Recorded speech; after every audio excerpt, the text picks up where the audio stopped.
Nous arrivons au terme de cette table ronde. Vous accepteriez une toute dernière question? Oui, allez-y, je vous en prie. Je suis désolé, on a beaucoup parlé, merci pour les interventions. On a parlé de la préparation des chefs d'entreprise. Moi, je dirais, j'ai une entreprise qui s'appelle Grand Frais, épicerie, et j'ai eu le 4 à la suite, d'accord? Donc fraude au président, fraude au RIB, les mails envoyés à tous les fournisseurs en leur demandant d'envoyer de la marchandise, usurpation d'identité via mes comptes WhatsApp et Google, enfin le hat-trick. Et vous mentionnez tout à l'heure l'importance pour les chefs d'entreprise d'aller porter plainte. J'ai été porté plainte, ça fait maintenant plus d'1 an. Et ça a continué, ça continue. Mes fournisseurs continuent à recevoir des mails. Ma chef comptable se fait encore appeler toutes les semaines pour l'informer qu'elle a des virements à faire. Quand je me fais cambrioler ma maison, la police vient, les gendarmes ou la police viennent chez moi constater. Là, ça fait plus d'1 an qu'avec mon directeur juridique, on a porté plainte. Non seulement j'ai pas de retour, il se passe rien, et en plus, ça continue. Quel est le protocole, quelle est la procédure une fois qu'une plainte est déposée? Comment est-ce qu'un juge fonctionne? Comment est-ce que les services de police ou de gendarmerie peuvent nous accompagner? Et quelles sont vos obligations à vous vis-à-vis de ce type de plainte déposée? Alors, premièrement, le code de procédure pénale oblige au bout d'un moment, et dans votre cas, ça fait quand même, si ça fait 1 an, vous pouvez tout à fait écrire au procureur de la République demandant où en est le dossier. Et en général, quand le procureur de la République écrit après au service d'enquête pour leur demander où est le dossier, je sais pas, vous allez peut-être avoir une petite accélération. Voilà, je vous dis ça comme ça, hein, mais en général, ça se passe un petit peu comme ça. Après, ce sont des enquêtes qui sont longues. J'expliquais juste une chose. On a du cyberdélinquant à l'heure actuelle isolé, donc ceux-là, on arrive assez vite à les trouver, par collaboration, par rebond, mais on a aussi beaucoup de groupes criminels organisés. Tellement plus facile d'aller gagner de l'argent sur le cyberespace qui n'est pas forcément maîtrisé par tout le monde. Nous, nos enquêteurs, on a un objectif à 1000 cyber-enquêteurs à former dans 3 ans, à peine. Mais il faut les former. Il faut les former parce que nos capacités, on en a la moitié. On en est à ça, même si, tiens, je vais revenir sur la campagne de phishing qu'on a subie, enfin, qu'on a subie. On est à 5% de taux de réponse sur la campagne de phishing qui a été faite par la région de gendarmerie d'Île-de-France, sur proposition, tiens, vous voulez avoir des billets pour les JO, cliquez sur le lien. Voilà. On est à 5%. Une entreprise, en moyenne, c'est aux alentours de 15-20%. Voilà. De ce genre de campagne. Mais ce qui permet aussi de réagir. Dans votre cas présent, la principale chose que nous, on préconise d'entrée de jeu, c'est l'alerte. Ce n'est pas le dépôt de plainte. Moi, le dépôt de plainte, ce n'est pas ça qui m'intéresse. C'est l'alerte. Quand on a quelque chose à faire sur un faux vie qui se déclenche, faux ordre virement, la fraude au président, ça nous permet, nous, de récupérer les comptes, d'engager une action en lien avec le magistrat, de dire... Là, les comptes, ils sont en train d'être, l'argent est en train d'être transféré. On fait appel à nos contacts, Banque de France, les banques, tout ça se met en branle de telle manière à ce que l'on puisse éviter que l'argent s'exfiltre dans un autre pays. Parce qu'effectivement, on est confronté à cette délinquance qui est internationale et complexe à aller chercher. À l'heure actuelle, sans mentir, beaucoup de cyberdélinquants ont trouvé un terrain d'accueil dans un autre pays beaucoup plus à l'est, grande démocratie, qui vient d'élire son président à 87%. Tout simplement pourquoi? Parce que c'est pas parce qu'ils sont politiquement proches du pouvoir, c'est qu'on ne peut pas aller les chercher à l'heure actuelle. Il n'y a pas cette coopération, et ils le savent très bien. Et puis le gouvernement local sait aussi très bien que tant qu'ils ennuient les Occidentaux, voilà, c'est bien pour moi. Et c'est un petit peu pour ça. Mais ça n'empêche que il y a environ 3 semaines de ça, la gendarmerie s'est déplacée en Ukraine pour aller chercher un cyberdélinquant recherché depuis plus d'1 an. Un jour, on a été faire l'ami du petit déjeuner, c'est-à-dire on arrive à 6h du matin, bon, pas avec les cafés et croissants, hein, ça, on n'est pas très doué là-dessus, au Canada, chercher une personne qui faisait partie du groupe Lockbit. Mais tout ça, ça met du temps. Ça met du temps. Quand on démonte une plateforme de blanchiment de rançongiciel, ça nécessite des technicités très particulières. En l'occurrence, c'était Bizdata. Bizdata est une plateforme qui permettait de récupérer l'argent en crypto-monnaie pour la transformer en monnaie, en blanchiment d'argent et en monnaie sonnante et trébuchante. Sauf qu'au bout d'un moment, nous, on s'est aperçu qu'on pouvait avoir accès à ça et on est remonté sur la source de cette plateforme. Bon, un matin, on a fermé la plateforme, on a récupéré l'argent, 26 millions d'euros.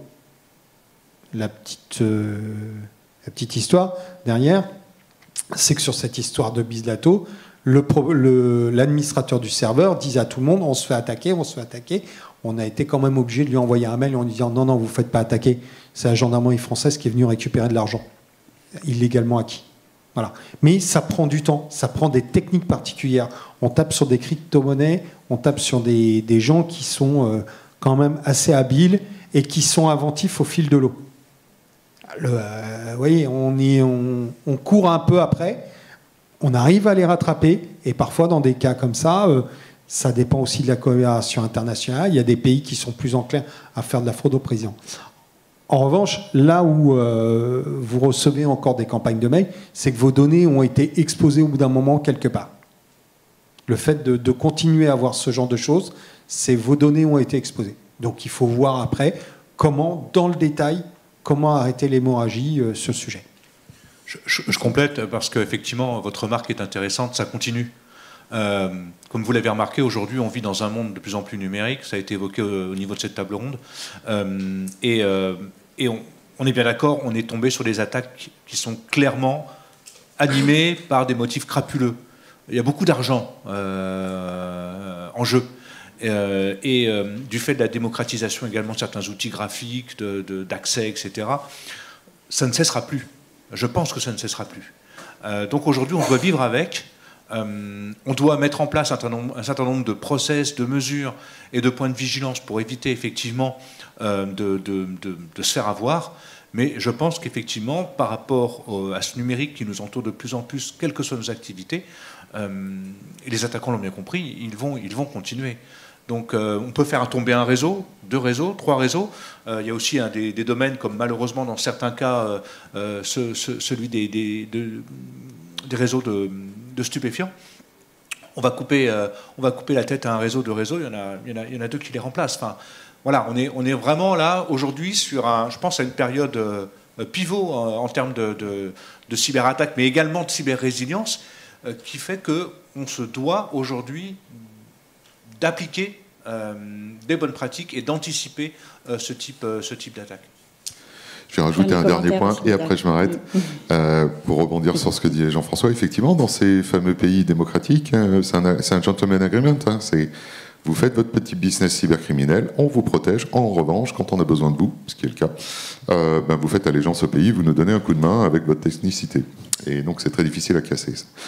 Pour revenir à ce que vous disiez, et c'est un point qui est important aussi parce que je l'ai beaucoup vécu et ça sera peut-être le mot de la fin pour le coup, mais ça sera une très bonne réflexion pour vous. Notre ancien patron, le général Marc Boget, disait « Ensemble, on est plus fort ». Et effectivement, on a une cybercriminalité organisée. Il faut que nous, en réponse, on s'organise et on soit solidaires. Et déposer plainte, par exemple, ou lancer l'alerte, ça va peut-être pas vous aider, mais ça va aider les autres. Et ça, c'est un point qui est important. Et je vais vous poser une réflexion, et je vous laisserai avec ça, parce que j'ai pas la réponse. J'ai été confronté de nombreuses fois, au travers de mes entreprises, à des chefs d'entreprise qui s'étaient fait poutrer, comme on dit dans le langage, ils se sont fait attaquer, défoncer, peu importe le terme. Et là, le choix se pose. Je remets en état mes systèmes le plus rapidement possible pour pas avoir de perte d'activité ou perte de production, peu importe.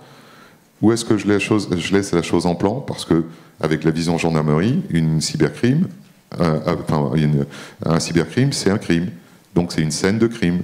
Donc la bonne pratique, normalement, c'est on débranche les ordinateurs pour éviter autant que faire se peut une propagation, si tant est qu'on puisse le faire, parce que les rançongiciels aujourd'hui, les plus rapides sont capables de chiffrer 50 gigas de données en 5 minutes. Je débranche les systèmes, j'arrache pas les câbles, parce qu'après il faut recabler, et je laisse les systèmes tourner parce que la preuve est peut-être dedans. Et pour les forces de l'ordre, c'est hyper important. Vous arrêtez les ordinateurs, vous paumez la preuve. Maintenant, pour un chef d'entreprise de TPE et PME, je n'ai pas la réponse. Qu'est-ce que je fais ? Je me fiche de la preuve, je ne participe pas à la défense collective, je remets mon système d'exploitation, enfin en tout cas mon outil de travail en marche, ou j'attends que les forces de l'ordre arrivent, récupèrent la preuve avant de le remettre en marche. Ben, j'ai pas la réponse. Mais je ne sais pas si quelqu'un l'a, mais voilà. Juste pour ajouter, on intervient si vous nous alertez, vous êtes victime d'une attaque, on interviendra de manière corrélée avec l'entreprise de remédiation. Il n'est pas question qu'on tue une entreprise, économiquement parlant, en intervenant trop tard. Voilà. La capacité de remédiation, on va travailler avec. On a plein d'exemples comme ça où quand on a eu l'alerte au bon niveau, au bon moment, on s'est coordonné pour que notre action, la réponse que la gendarmerie a pu donner, la récupération de la preuve, n'entache pas la capacité de remédiation de la société. Et quand vous parlez d'alerte, à chaque fois, c'est un signalement sur le site cybermalveillance, c'est ça? Quand vous parlez d'alerte depuis tout à l'heure. Pour nous, c'est le 17. Vous appelez une brigade de gendarmerie, vous leur dites ça. Après, on a toute une chaîne qui monte jusqu'à l'expert qui est au niveau des départements et qui est capable de se déplacer et d'aller prendre en compte ce qui se passe.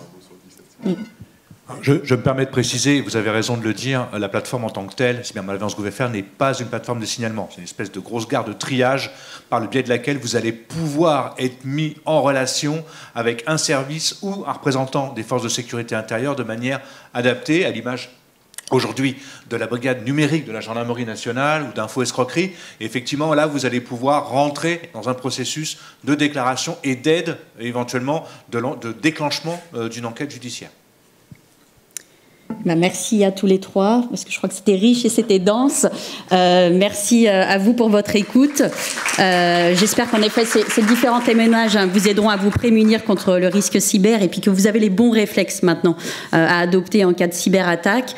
Merci pour votre écoute pour les personnes qui sont à distance. Je vous invite, ceux qui sont en présentiel, à venir partager un cocktail déjeunatoire avec nous. Rendez-vous cet après-midi à 14h30 pour 2 nouvelles tables rondes, plutôt destinées au grand public, une sur le coût économique des arnaques, et puis on reviendra aussi sur des cas concrets d'arnaques qui touchent les particuliers. Merci à tous. Merci à vous.